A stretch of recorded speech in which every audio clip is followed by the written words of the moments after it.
23 prajurit marinir dilaporkan tertimbun longsor yang menerjang Cisarua, Bandung Barat, Jawa Barat. Prajurit marinir sedang di Cisarua untuk mengikuti latihan sebelum ditugaskan untuk operasi pengamanan di perbatasan Indonesia Papua Nugini. Dari 23 prajurit, 4 sudah ditemukan dalam kondisi meninggal dunia. Pencarian korban terkendala cuaca yang masih diguyur hujan lebat serta akses yang sulit dijangkau. Pencarian dialihkan ke pelibatan anjing pelacak serta pesawat nirawak atau drone.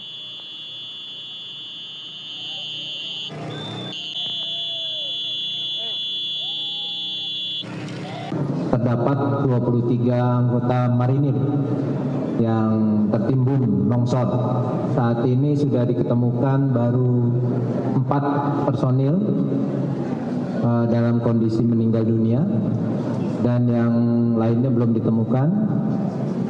Masih diadakan upaya pencarian terus sampai sekarang. Alat berat memang belum bisa masuk karena kondisi cuaca dan jalan yang kecil.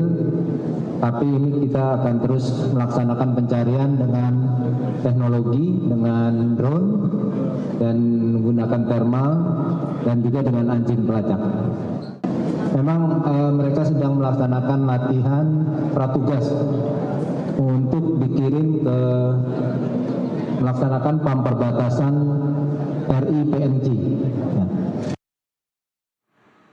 Pemirsa, untuk lebih jelas soal penanggulangan bencana longsor yang menerjang Cisarua, Bandung Barat, kita akan bahas bersama dua narasumber yang sudah tersambung melalui Zoom. Yang pertama ada Sekretaris Daerah Provinsi Jawa Barat, Herman Suryatman, dan juga ada Direktur Wahana Lingkungan Hidup Indonesia Walhi Jawa Barat, Wahyudin Iwang. Saya akan coba sapa dulu dua narasumber. Yang pertama, selamat sore Pak Herman.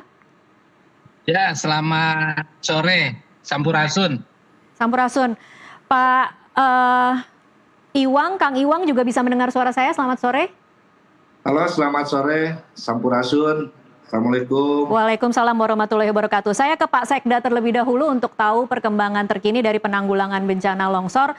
Pak Sekda, tadi kalau kami berdialog dengan Kabid Humas mengatakan tadi sore ada 34 kantong jenazah yang ditemukan, 30 sudah teridentifikasi. Bagaimana dengan update per saat ini, Pak?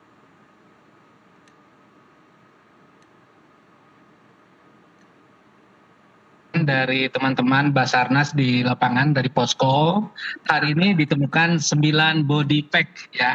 Hari ini ditemukan 9 body pack, hari kemarin 25 body pack, berarti total sampai hari ini ditemukan 34 body pack ya. Dan dari keseluruhan target pencarian di kisaran 80 warga yang tertimbun, berarti kurang lebih ada 46 warga yang kita fokus terus untuk diikhtiarkan. Ya mudah-mudahan secepatnya bisa ditemukan. Baik, jadi yang masih dinyatakan hilang ada 46 ya Pak? Ya, kurang lebih. Karena target pencarian itu di 80 dan kemudian sampai hari ini 34 sudah ditemukan, berarti sisa di kisaran 46 warga yang kita lakukan operasi SAR untuk menemukannya. Oke, kalau per hari ini untuk update pencarian ada laporan kesulitan di lapangan atau seperti apa Pak Sekda? Ya, ada beberapa kesulitan, tetapi kami juga mencari solusinya. Yang pertama kondisi cuaca, ya dalam minggu terakhir ini cuaca akan kurang baik ya, dalam pengertian untuk proses operasi SAR ya kurang mendukung karena hujan begitu. Sudah 2 hari kami melakukan operasi modifikasi cuaca. Jawa Barat dengan BMKG dan BNPB. Jadi 3 sorti hari kemarin dan hari ini kami lakukan operasi modifikasi cuaca sampai dengan 5 sorti. Ya, 2 sorti dari Pemda Provinsi Jawa Barat, ya dukungan pendanaannya, dan 3 sorti itu dari BNPB. Alhamdulillah hari ini cuaca relatif cerah walaupun pagi harinya mendung ya, sehingga operasi pertolongan atau pencarian dan pertolongan bisa dilaksanakan dengan baik sepanjang hari ini. Alhamdulillah sekali lagi 9 body pack bisa ditemukan. Oke, kalau kondisi untuk para pengungsi seperti apa Pak Sekda? Ya, para pengungsi itu ditampung di balai desa, ada gor juga di sana. Sejatinya pengungsi yang dari zona merah ya yang terdampak secara langsung 2 hari yang lalu di hari pertama itu sudah diberikan atensi dari Pemda Provinsi Jawa Barat. Ya, Pak Gubernur memberikan santunan ya agar para pengungsi di kisaran 134-an lah agar bisa ngontrak rumah atau tinggal di keluarganya dan diberikan juga dukungan untuk makan minum sehari-harinya. Jadi per keluarga pengungsi itu diberikan kurang lebih 10 juta begitu. Itu di hari pertama ya. Dan ternyata sekarang di hari ketiga berkembang ya, pengungsi di balai desa tadi pagi sampai siang di 900-an. Ya, setelah kami coba telaah, kami dalami, sebagian ini dari zona hijau, tetapi khawatir begitu terjadi hal yang tidak diinginkan sehingga warga turun ke tempat pengungsian. Ya, tadi sudah diedukasi, bahkan kami hadirkan dari Badan Geologi untuk melakukan edukasi dengan harapan warga yang ada di zona hijau ya tidak terdampak secara langsung bisa kembali ke rumahnya masing-masing. Yang tinggal di pengungsi harapannya adalah yang berada di zona merah. Ya, yang belum mendapatkan santunan, karena yang sudah mendapatkan santunan sekali lagi kami minta untuk secepatnya mencari kontrakan atau tinggal di keluarganya masing-masing. Dan untuk membackup warga yang masih tinggal di pengungsian, kami sudah siapkan dapur umum, kami siapkan dukungan kesehatan ya dan fasilitas lainnya agar warga masyarakat pengungsi tetap mendapatkan layanan terbaik di tempat pengungsian. Oke. Dugaan sementara Pak Sekda, kalau melihat daerahnya nih Kampung Pasir Kuning, Desa Pasir Langu, Kecamatan Cisarua, Bandung Barat ini, termasuk daerah yang sudah diprediksi memang rawan sebelumnya, atau ini sebenarnya sesuatu yang tidak terduga Pak Sekda? Jauh hari sebelumnya Pak Gubernur sudah memprediksi ya, dan Pak Gubernur mengeluarkan peraturan Gubernur ya nomor 11 tahun 2025 tentang pengendalian alih fungsi lahan. Kita ketahui bahwa Jawa Barat rawan bencana dan ternyata di banyak tempat, utamanya di Bandung Utara, Bandung Selatan ya, termasuk daerah Priangan lainnya, banyak yang beralih fungsi dari yang seharusnya hutan atau kebun dengan tanaman keras, tapi faktanya di lapangan menjadi pertanian sayuran ya, dan ada juga bunga-bungaan. Jadi sayur, bunga-bungaan, palawija yang tentu apabila hujan deras ya ini sangat rawan untuk longsor, karena kita ketahui ya Tuhan menciptakan Jawa Barat sambil tersenyum, terutama Priangan ya. Jadi tanahnya sangat subur, gembur, tapi apabila lereng-lereng ini dialih fungsi lahankan yang seharusnya ditanami tanaman keras ya tentu sangat rentan rawan untuk longsor. Demikian juga di Desa Pasir Langu ini ya, bentang alamnya di sana berada di kaki Gunung Cakrabuana di kaki Gunung Burangrang. Di kaki Gunung Burangrang. Dan hampir semuanya beralih fungsi ke pertanian sayuran dan bunga-bungaan, apalagi menggunakan plastik ya, sehingga otomatis pada saat turun hujan ya airnya menyatu dengan tanah yang kemudian meluncur ke bawah menjadi longsoran. Jadi sebenarnya sudah tahu ya Pak akan resiko ini, warga setempat sudah pernah diberikan sosialisasi tidak bahwa daerah mereka rawan? Ya.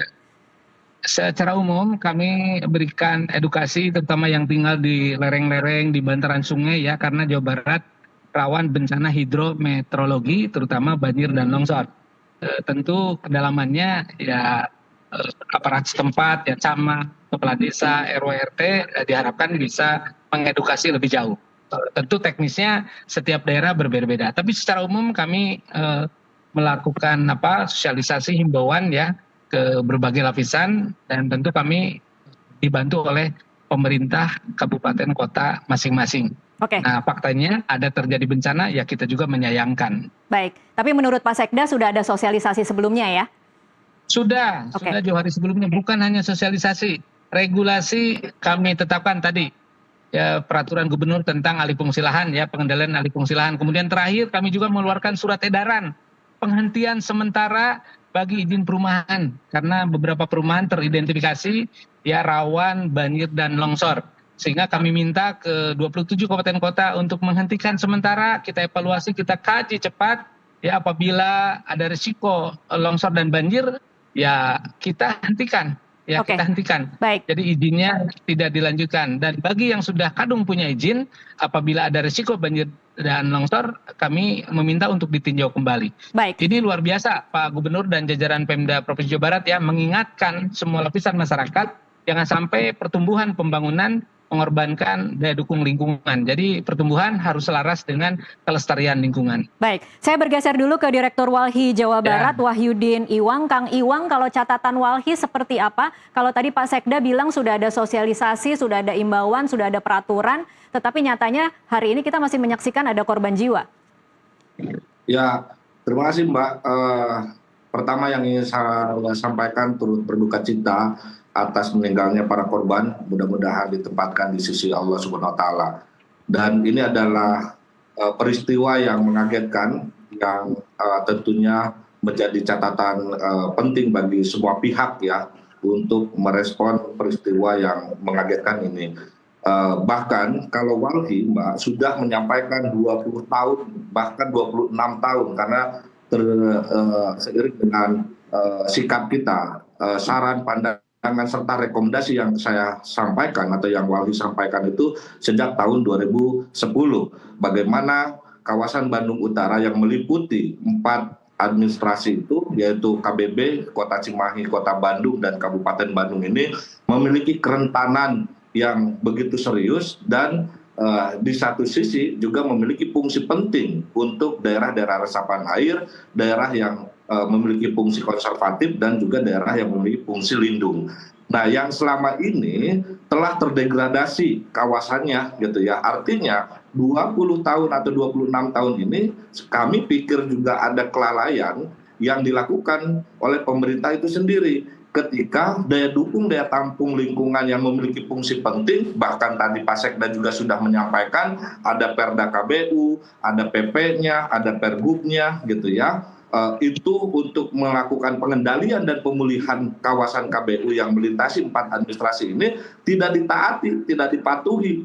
Karena seiring waktu, seiring tahun demi tahun terus izin itu dikeluarkan. 3 intervensi yang terjadi di kawasan tersebut ya. Salah satunya tadi sudah disampaikan bagaimana pemanfaatan dan pengolahan tanah atau lahan untuk kegiatan sektor pertanian. Tapi di satu sisi lain itu angka tertingginya itu adalah kegiatan properti, di mana KBU itu dialihfungsikan untuk kegiatan-kegiatan betonisasi, baik itu resort, baik itu apartemen, baik itu juga perumahan dan lain sebagainya. Nah, ini yang kemudian dapat memicu. Jadi saya bersyukur juga Pak Sekda dan pemerintah yang lainnya juga tidak lagi menyalahkan intensitas hujan. Intensitas hujan itu adalah pemicu. Faktornya yang harus dicari tadi sudah disampaikan faktornya. Telah terjadi alih fungsi lahan di kawasan yang memiliki fungsi daya resap air, di kawasan yang memiliki fungsi konservatif dan lain sebagainya. Sehingga hal ini tentunya harus merujuk kepada catatan-catatan untuk meminimalisir upaya potensi yang kemudian bisa muncul sewaktu-waktu ketika alam sudah sulit lagi diprediksi, ketika krisis iklim ini yang bermuara terhadap bencana.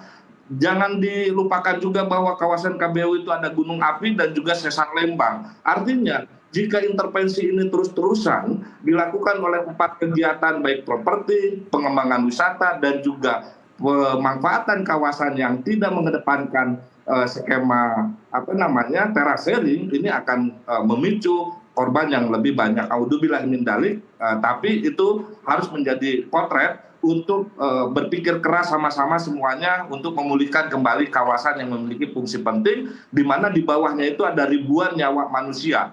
Saat ini 80 dikatakan hilang dan 40 sudah dinyatakan ketemu, itu sangat luar biasa gitu ya. Satu nyawa itu sangat penting sekali Mbak gitu.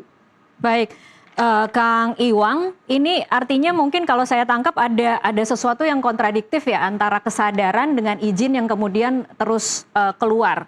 Nah, iya, Kang Iwang, ini kalau kita lihat kejadian di tahun lalu kan juga sempat ada kejadian longsor ya di Lembang. Anda melihatnya bagaimana antisipasi pemerintah provinsi untuk kemudian lebih ketat lagi dalam mengantisipasi bencana-bencana yang mungkin terjadi di daerah-daerah rawan? Ya, dalam masa transisi Gubernur Jawa Barat dari sebelumnya, upaya baik yang sudah dilakukannya saya apresiasi.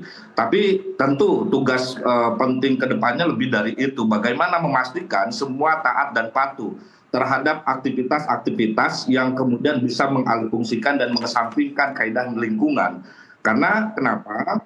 Sekali lagi, kawasan KBU ini memiliki fungsi penting bagi masyarakat di bawahnya. Kalau misalnya intervensi atas narasi investasi gitu ya, atas dasar narasi PAD, saya tidak sependapat dengan hal itu kalau misalnya terus mengesampingkan kaidah-kaidah lingkungan. Nah, barusan telah direspon oleh kepemimpinan yang ada saat ini, investasi boleh bagi wali pun juga, pendapatan daerah juga boleh, tapi juga keberlangsungan lingkungan itu jauh bahkan lebih penting untuk keselamatan nyawa manusia dan juga untuk kualitas lingkungan yang lebih baik lagi. Itu yang lebih penting. Nah, kejadian-kejadian longsor sebelumnya itu akumulasi dari setiap saran pandangan walhi yang selama 20 tahun ini kami suarakan. Dari mulai moratorium, lakukan segera moratorium izin yang ada di KBU, melakukan desakan terhadap misal penertiban bangunan-bangunan liar dan tidak berizin, dan lakukan penegakan hukum. Nah, kondisi saat ini tidak hanya dalam kaitan itu saja gitu ya. Bagaimana untuk memastikan dan melihat aspek secara komprehensif, penting untuk melakukan audit lingkungan gitu ya, agar kita ketahui bagaimana fungsi kawasan yang memiliki fungsi penting bagi masyarakat yang banyak ini bisa kita mitigasi potensi bencananya, potensi ancamannya. Karena tadi ketika terus dipicu oleh kegiatan-kegiatan yang mengalihfungsikan dan bermuara terhadap degradasi kawasan, maka potensi ancaman bencana itu akan semakin nampak dan mungkin tidak bisa dihindarkan oleh kita ke depan gitu. Baik, saya kembali lagi ke Pak Herman. Pak Herman mungkin bisa membantu menjawab atau bisa kemudian di-share ya Pak Herman. Ini aturannya sudah ada, tetapi untuk membuat orang itu taat dan patuh, apa sih kesulitannya Pak Sekda? Ya, yang pertama yang perlu kami tegaskan, selain aturan tadi ya terkait dengan pengendalian alih fungsi lahan yang kami sudah terbitkan, saat ini juga dapat kami laporkan kepada warga masyarakat, Pemda Provinsi Jawa Barat sedang melakukan evaluasi RT RW. Dan kami juga meminta semua kabupaten melakukan evaluasi RT RW. Kita kembalikan ya lahan-lahan yang fungsinya untuk ekologi, untuk konservasi ya dikembalikan sebagai kawasan ekologi dan konservasi, dan saya kira ini harga mati ya untuk apa? Untuk keberlanjutan anak cucu kita. Kita baru merasakan sekarang. Baik, ya. Pak Herman, tapi realistisnya seberapa sulit sih mengembalikan ketika itu sudah berdiri properti atau ketika itu sudah beralih fungsi? Mungkin Pak Herman bisa ceritakan, ada yang cerita sukses bisa mengembalikan fungsi tanah itu kah? Yang pertama itu dulu ya, regulasinya sudah ada dan RT RW-nya juga sedang kita evaluasi, dan berikutnya tentu yang paling penting adalah eksekusinya, penegakan aturannya. Ya, penegakan aturan baik terkait RT RW maupun aturan terkait lingkungan lainnya, dan di sini butuh komitmen. Untuk Pemda Provinsi Jawa Barat, Pak Gubernur tidak usah diragukan lagi ya. Teman-teman dari Walhi tentu sangat tahu persis ya apa yang dilakukan Pak Gubernur sejak awal kepemimpinan sampai sekarang, dan akan tetap konsisten ke depan untuk memprioritaskan pentingnya daya dukung lingkungan, pentingnya kelestarian lingkungan. Tetapi kita pun membuka diri bahwa pembangunan di dalamnya butuh pertumbuhan, dan itu pun kita pacu. Ya, pertumbuhan ekonomi Jawa Barat sekarang menembus 5,2%. Di atas rata-rata nasional, tetapi dengan catatan tidak boleh mereduksi kelestarian lingkungan, tidak boleh mengesampingkan daya dukung lingkungan. Ini saya kira tantangan yang berat, tapi harus dilakukan. Ya, tempo hari kami mengeluarkan surat edaran tentang penghentian sementara izin perumahan misalnya. Ya, saya langsung turun, bahkan Pak Gubernur minta Pak Sekda turun langsung. Ada salah satu kejadian di salah satu kabupaten di Bandung Raya. Izinnya sudah lengkap, tetapi di lapangan ternyata rawan bencana longsor dan banjir, dan masyarakat mengeluh ya atas perumahan yang dikembangkan di sana. Dan tidak sungkan kami sinergi dengan kabupaten kota menghentikan sementara. Itu berhasil Langsung dihentikan, Pak? Sementara. Berhasil. Kita hentikan itu. Wujudnya Ya, sudah kita seperti hentikan. apa, Pak Herman? Ya, Di lapangan sudah mulai dibangun atau belum dibangun? sedang dibangun jalan menuju puncak karena itu di perbukitan ya. Jadi perumahannya rencana dibangun di sebuah bukit begitu. Proses fisik sudah dilakukan ya, dan kami hentikan. Nah, prosesnya Ya, setelah dan kami dihentikan minta- itu seperti apa nantinya, Pak Herman? Ya tentu nanti kita akan kaji secara cermat ya. Kami sudah minta ke kabupaten yang bersangkutan melakukan kaji cermat, kaji cepat. Apabila ternyata ada risiko bencana, terutama banjir dan longsor, ya hentikan permanen dan kembalikan ya kawasan tersebut ke fungsinya. Kalau memang untuk konservasi, untuk fungsi ekologi, ya saya kira harus ditanami pohon keras di sana sehingga tidak beresiko banjir dan longsor. Seperti itu, Mbak. Oke. Memang tidak semudah membalikan telapak tangan, Iya. tidak semudah yang dikatakan, tapi harus kita lakukan. Ini kan kembali ke komitmen kita semua, dan tentu kuncinya kepemimpinan. Dan Pak Gubernur sekali lagi komitmennya sangat kuat, tinggal dukungan dari berbagai pihak, ya termasuk partisipasi masyarakat, ya dukungan dari wali juga. Ayo kita bahu-membahu ya untuk mengembalikan Jawa Barat agar daya dukung lingkungannya baik, agar alamnya lestari, tetapi tetap memberikan ruang terhadap pertumbuhan yang positif tentunya, pertumbuhan yang tidak mengorbankan lingkungan.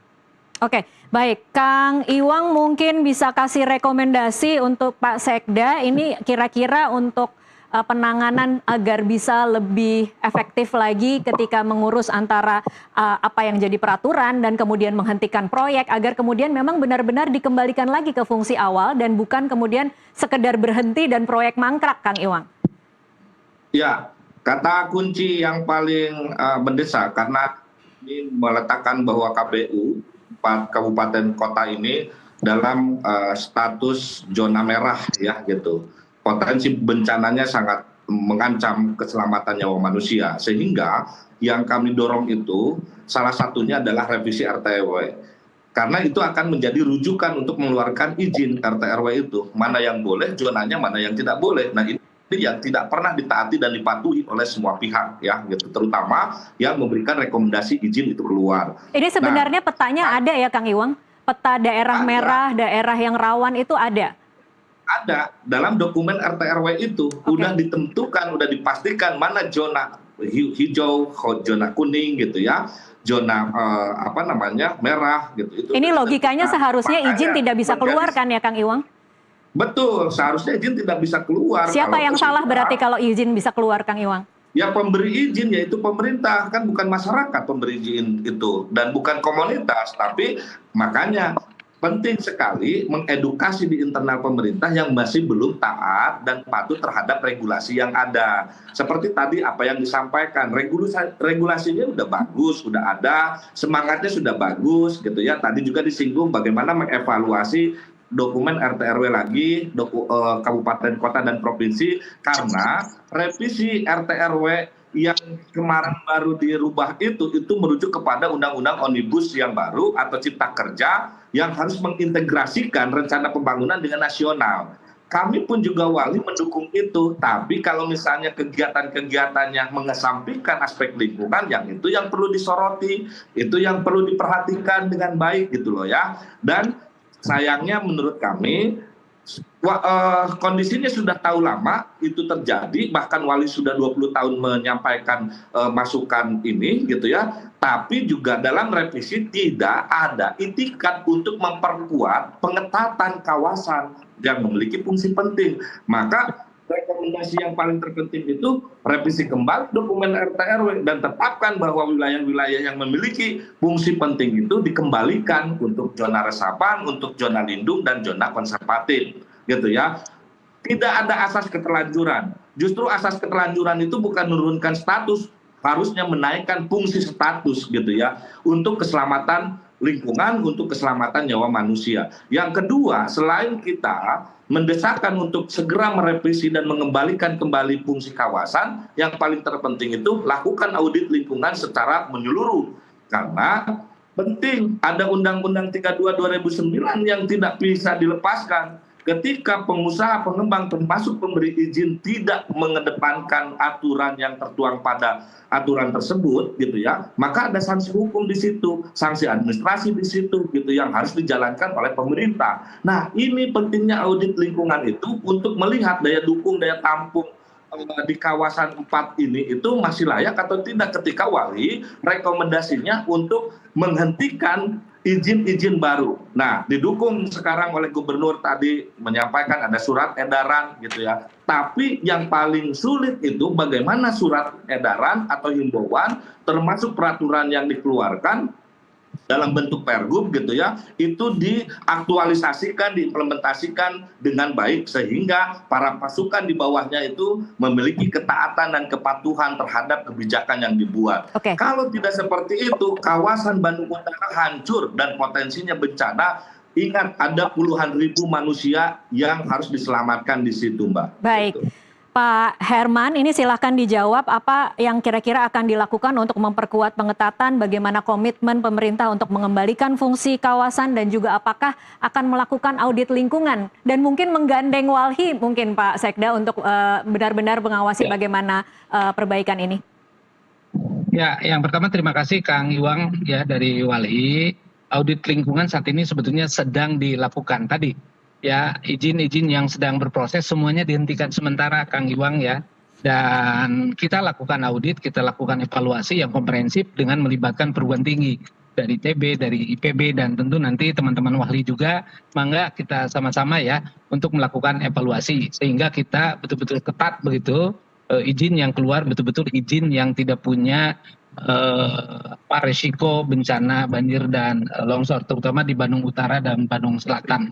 Itu yang pertama. Kemudian berikutnya yang tidak kalah penting Mbak ya, selain tadi regulasi sudah kita siapkan, evaluasi RT RW sedang kita lakukan, audit lingkungan juga sedang kita lakukan, kita akan optimalkan terus. Yang tidak kalah penting penegakan aturan, dan penegakan aturan ini tentu harus sinergi bukan hanya pemerintah Provinsi Jawa Barat tapi juga kabupaten kota. Dan Pak Gubernur beberapa kali mengundang Bupati Wali Kota untuk sama-sama taat ya terhadap kepentingan lingkungan ini. Berbagai aturan terkait dengan lingkungan harus ditegakkan dengan baik ya. Kami tentu punya tugas untuk melakukan pembinaan karena Pak Gubernur ini selain melaksanakan fungsi otonom ya, karena provinsi adalah daerah otonom, di yang lain Pak Gubernur adalah wakil pemerintah pusat. Jadi kami pun melakukan pembinaan sebagai bagian dari pemerintah pusat yang bisa menjangkau kabupaten kota.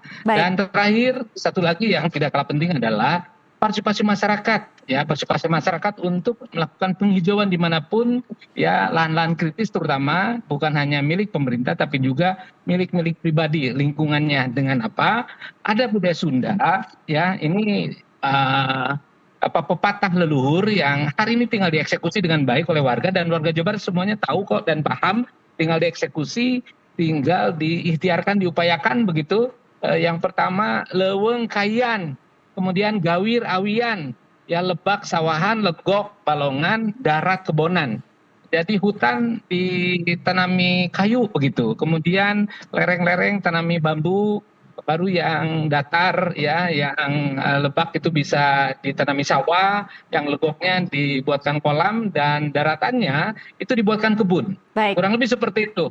Itu kearifan lokal yang bisa dieksekusi oleh warga masyarakat, karena tanpa partisipasi masyarakat kan berat juga. Baik. Jadi semua komponen harus bahu membahu, dan kejadian di Bandung Barat mudah-mudahan menjadi pelajaran bagi kita semuanya, termasuk kami di Pemda Provinsi Jawa Barat. Ya, kami juga menyampaikan permohonan maaf Mbak, apabila memang hari ini ya, kinerja kami khususnya terkait dengan lingkungan belum optimal, tapi kami sudah bekerja keras, ya berpikir keras dan bekerja dengan sepenuh hati ya, agar lingkungan menjadi salah satu variabel ya dalam pembangunan selain pertumbuhan. Sekali lagi mohon maaf, tapi tentu kami akan terus tingkatkan ke depan. Oke, baik. Terima kasih Pak Herman Suryatman dan Wahyudin Iwang untuk waktunya bersama kami di NTV Prime. Pemirsa, tragedi longsor di Cisarua, Bandung Barat jadi pengingat keras bagi kita semua tentang batas kekuatan alam. Pembangunan masif dan alih fungsi hutan menjadi perkebunan di kawasan resapan air bisa berubah menjadi bencana bahkan tragedi. Apalagi cuaca ekstrim saat ini makin sulit diprediksi sehingga kewaspadaan lebih tinggi mutlak dimiliki. Mewakili rekan saya Muhammad Irsal dan seluruh kerabat kerja yang bertugas malam ini, saya Tasya Lutmila pamit. Terima kasih atas kebersamaan Anda. Sampai jumpa.